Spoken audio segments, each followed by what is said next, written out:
സമൂഹത്തെ ഒന്നടങ്കം കൊലപ്പെടുത്തുന്നു. അതുപോലെ തന്നെ വീടുകൾ കൊള്ളയടിക്കുന്നു. ഗുണ്ടാ സംഘങ്ങൾ, അതുപോലെ കൊട്ടേഷൻ സംഘങ്ങൾ എന്നിവേണ്ട എല്ലാം വളരെ ഭീഷണിയായി സമൂഹത്ത് അതിൻ്റെ ജൈത്രയാത്ര തുടർന്നുകൊണ്ടിരിക്കുകയാണ്. ഒരു തരത്തിലൊരു സമാധാനം കിട്ടുന്നില്ല. പോലീസുകാർക്ക് സമാധാനമില്ല, ഭരണാധികാരികൾക്ക് സമാധാനമില്ല. എല്ലാം കൊണ്ടും വളരെ വിഷമതത്തിലായിരിക്കുന്നു. എന്താണ് ഇതിൻ്റെയൊക്കെ പിന്നിലെ കാരണം? എന്താണ് ഇതിൻ്റെ പിന്നിലെ ദുരവസ്ഥ? പ്രിയജനമേ, ഞങ്ങളെ കേൾക്കുന്ന പ്രിയപ്പെട്ടവരെ, നമുക്കൊരു കാര്യം പറയുവാൻ കഴിയും. ഈ ലോകത്ത് എല്ലാവരും നന്നായി ജീവിക്കണം, സമാധാനത്തോടെ ജീവിക്കണം, ഭാവി തലമുറകൾക്ക് വളരെ അനുഗ്രഹിക്കപ്പെട്ട നിലവാരത്തിൽ മാന്യമായ ജീവിതം നിലനിർത്തണം, ജീവിക്കണമെന്നൊക്കെ ആഗ്രഹമുണ്ട്. പക്ഷേ നാം അറിയാതെ വല്ലാത്തൊരു തിന്മ സമൂഹത്തിൽ കുടിയേറിക്കൊണ്ടിരിക്കുന്നു. യഥാർത്ഥ സ്വാതന്ത്ര്യം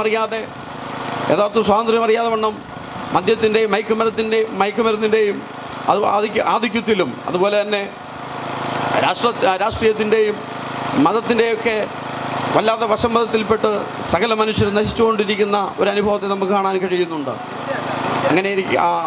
അങ്ങനെ നിലനിൽക്കുമ്പോൾ തന്നെ സുവിശേഷം എന്ന സദ്വർത്തമാനം ഈ ദേശത്തോട് ഞങ്ങൾ വിളിച്ചറിയിക്കുന്നതിന് പിന്നിലെ വളരെ പരമപ്രദമായ സത്യം എന്ന് പറയുന്നത്, സമാധാനം നമുക്ക് തരുന്നത് മറ്റാരുമല്ല, അത് ഈശ്വരനാണ് തരുന്നത്.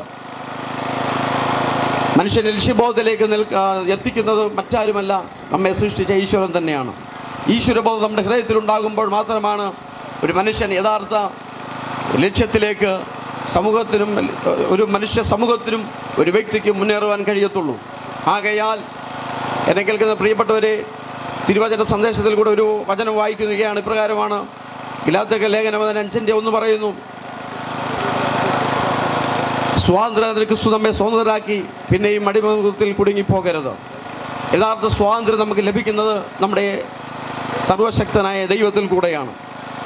മനുഷ്യനെ സൃഷ്ടിച്ചപ്പോൾ തന്നെ അവൻ്റെ ഹൃദയത്തിൽ ദൈവം തൻ്റെ ആത്മാവിനെ സന്നിവേശിപ്പിച്ച് മനുഷ്യൻ എന്ത് ചെയ്യണം, എങ്ങോട്ട് ചലിക്കണം, എന്ത് ചെയ്യണം എന്നൊക്കെ അവൻ്റെ ലക്ഷ്യബോധം ഉണ്ടാക്കി കൊടുത്തത് മറ്റാരുമല്ല, ഈശ്വരനാണ്. അതുകൊണ്ടാണ് പറയുന്നത്, സത്യമെന്ന് പറയുന്നത് ഭൂമിയിൽ ഒന്നുണ്ട്. മനുഷ്യൻ അസത്യത്തിലേക്ക് തിരിയുന്നു, മനുഷ്യൻ അസത്യവാദിയായി തീരുന്നു, മനുഷ്യൻ അസമാധാനത്തിൽപ്പെട്ട് നട്ടം തിരിയുന്നു, സ്വാതന്ത്ര്യമില്ലാതെ മനുഷ്യൻ വലയുകയാണ്.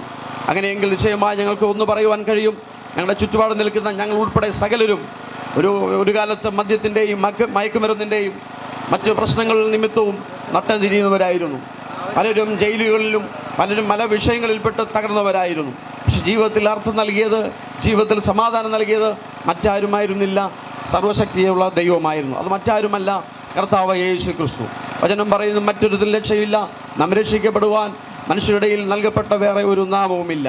ആകയാൽ എന്നെ കേൾക്കുന്ന പ്രിയപ്പെട്ടവരെ, യുവാക്കളെ, യുവതികളെ, എന്നെ കേൾക്കുന്ന മാനവ സഹൃദയരെ, നമുക്ക് രക്ഷ നൽകുവാൻ കഴിയുന്ന മറ്റൊരു നാമവുമില്ല, കർത്താവ് യേശു ക്രിസ്തുവിൻ്റെ നാമമല്ലാതെ. ആകയാൽ ഈ കേൾക്കുന്ന നിമിഷം തന്നെ നമ്മുടെ ഹൃദയത്തിൽ നമുക്ക് പറയാൻ കഴിയും, ഈ പ്രശ്നങ്ങൾക്ക് ഒന്ന് പരിഹാരം കാണാൻ കഴിയുമോ എന്ന് നമ്മൾ ചിന്തിക്കുമ്പോൾ തന്നെ നമുക്ക് അതിൻ്റെ പരിഹാരം നമുക്ക് നമ്മുടെ ഹൃദയത്തിൽ തന്നെ, നമ്മുടെ ഹൃദയം നമ്മോട് തന്നെ സംസാരിക്കും. അതേ ഒരു യാഥാർത്ഥ്യമുണ്ട്, അതേ ഒരു സത്യമുണ്ട്, അത് മറ്റാരുമല്ല, യേശു ക്രിസ്തു. യേശു ക്രിസ്തുവിൽ വിശ്വസിച്ചാൽ നമ്മുടെ ഹൃദയത്തിന് സമാധാനം, യേശു ക്രിസ്തുവിൽ വിശ്വസിച്ചാൽ നമ്മുടെ രോഗത്തിന് സൗഖ്യം, യേശു ക്രിസ്തുവിൽ വിശ്വസിച്ചാൽ നമ്മുടെ കുടുംബത്തിന് രക്ഷ, യേശു ക്രിസ്തുവിൽ വിശ്വസിച്ചാൽ നമ്മുടെ ദേശത്തിന് സമാധാനം ലഭിക്കും. ആകയാൽ എന്നെ കേൾക്കുന്ന പ്രിയപ്പെട്ടവരെ, ഈ നിമിഷം തന്നെ നമ്മുടെ ഹൃദയത്തിൽ ഒന്ന് സംസാരിക്കാൻ കഴിയുമോ? കർത്താവേ, എൻ്റെ അനുഭവം, എൻ്റെ ഈ വിഷമത കേട്ട് എന്നെ ഒന്ന് സൗഖ്യമാക്കുവാൻ അങ്ങേക്ക് കഴിയുമെങ്കിൽ നിശ്ചയമായി ഞാൻ അങ്ങയുടെ മകനായിത്തീരാം, മകളായിത്തീരാം. നമ്മുടെ ഹൃദയത്തിലെ പ്രാർത്ഥന നിമിത്തം ദൈവം നമ്മളെല്ലാം ധാരാളം അനുഗ്രഹിക്കുവാനായിട്ട് നമ്മുടെ ഹൃദയം കർത്താവിലേക്ക് പകർന്നുകൊണ്ട് യഥാർത്ഥ സ്വാതന്ത്ര്യം, സന്തോഷം അനുഭവിപ്പാൻ ക്രിസ്തു യേശു നമ്മയെല്ലാം സഹായിക്കുമാറാകട്ടെ എന്ന് അമ്മേൻ പ്രാർത്ഥിച്ചുകൊണ്ട് എൻ്റെ വാക്കിൽ നിന്ന് വിരമിക്കുന്നു. ദൈവം നമ്മളെ ധാരാളം അനുഗ്രഹിക്കുമാറാകട്ടെ.